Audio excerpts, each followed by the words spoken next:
Madam President. Senator from Louisiana. Thank you, Madam President. I will vote against each of the House Democrats' articles of impeachment, and I would like to explain why. The House Democrats' impeachment proceedings and their articles of impeachment were and are fatally flawed. My friends, the House Democrats say that the president is out of control. What they really mean is that the president is out of their control. And that is not grounds for impeachment. First, the process. The House Democrats' impeachment proceedings were rigged. Speaker Pelosi and the House Democratic leadership decided before they even began to give President Trump a fair and impartial firing squad. Speaker Pelosi's and the House Democrats' judicial philosophy from the very beginning was guilty. That's why much of the proceedings was held in secret. Democracy, they say, dies in darkness, and I believe it. That's why the House Democrats hid the identity of the original accuser, the so-called whistleblower, thus prohibiting the American people from being able to judge the accuser's motives. And that's also why, Madam President, the House Democrats prevented the president and his counsel from cross-examining the House Democrats' witnesses, from offering his own witnesses, from offering rebuttal evidence, and even from being able to challenge the House Democrats' evidence. The House Democrats wouldn't even allow the president or his counsel to attend critical parts of the impeachment proceedings. The United States Senate cannot and should not consider an impeachment based on such a deficient record. It is true that in America, no one is above the law, but no one is beneath it either. And fairness matters in our country. The House Democrats' impeachment is also flawed because it is a partisan impeachment. Its genesis is partisan rage. Not a single solitary House Republican voted for the articles of impeachment. Not one. The House Democrats made a conscious decision to turn impeachment into a routine Washington, D.C. political weapon, to normalize it. Our country's founders were concerned about impeachments based on partisan rage, and our country's founders were adamantly opposed. That's why in the Constitution they required a 2/3 vote by the Senate to impeach. Now a word about the substance of the House Democrats' articles of impeachment.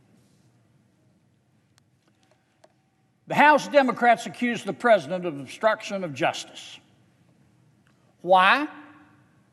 Because he chose to assert executive privilege and testimonial immunity when the House Democrats sought testimony and documents from some of the president's closest aides.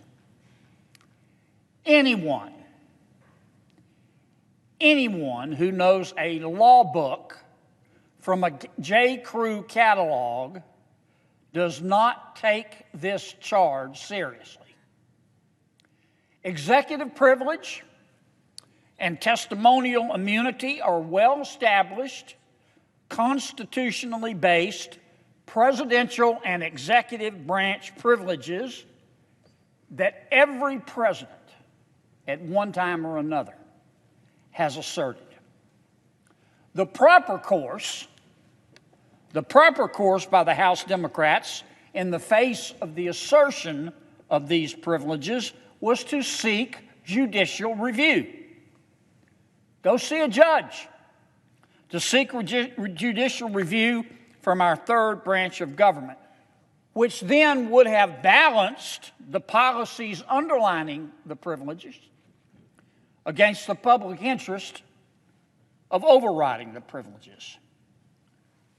But the House Democrats chose not to do that. They cannot now complain. The House Democrats also accused President Trump of abuse of power. And if you listen carefully to their allegations, you'll see that they don't really argue that the President of the United States did not and does not have the inherent authority to pause United States foreign aid to Ukraine until Ukraine agreed to investigate corruption. That's clearly within the authority of the President of the United States. Instead, the House Democrats, claiming to be able to read the President's mind, say that the President did it with a corrupt motive because the investigation of corruption was against former President Joe Biden, a political rival. But the President didn't get Joe Biden's name out of a phone book. Why did the President ask for an investigation involving former Vice President Biden? 4 words: Hunter Biden and Burisma. Now, Madam President, these are the facts. President Obama put Vice President Biden in charge of the foreign affairs of our country for 2 other countries, Ukraine and China. And in both instances, the former vice president's son, Hunter Biden, promptly walked away with millions of dollars in contracts from politically connected companies in those 2 countries, including Burisma Holdings. The message that this behavior sent to the world was that America's foreign policy can be bought like a sack of potatoes. No fair-minded person can argue that an investigation of this possible corruption was not in the national interest. Madam President, the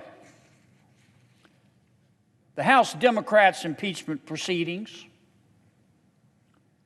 and their articles of impeachment are an example of swamped-up Washington, D.C., both procedurally and substantively.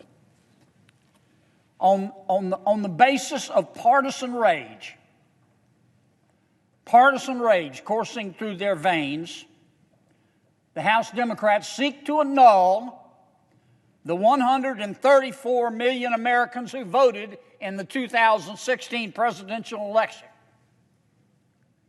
which resulted in the Trump presidency, and to do so when a new presidential election is just 10 months away. No one in the Milky Way who is fair-minded can believe this is good for America. A nation as great as ours deserves better. So to my Democratic friends, here's what I say. The 2016 presidential election is over. Let it go. Put aside your partisan rage. Stop regretting yesterday. And instead, let's try working together and creating tomorrow. Because after all, the future is just a bunch of things we do right now strung together.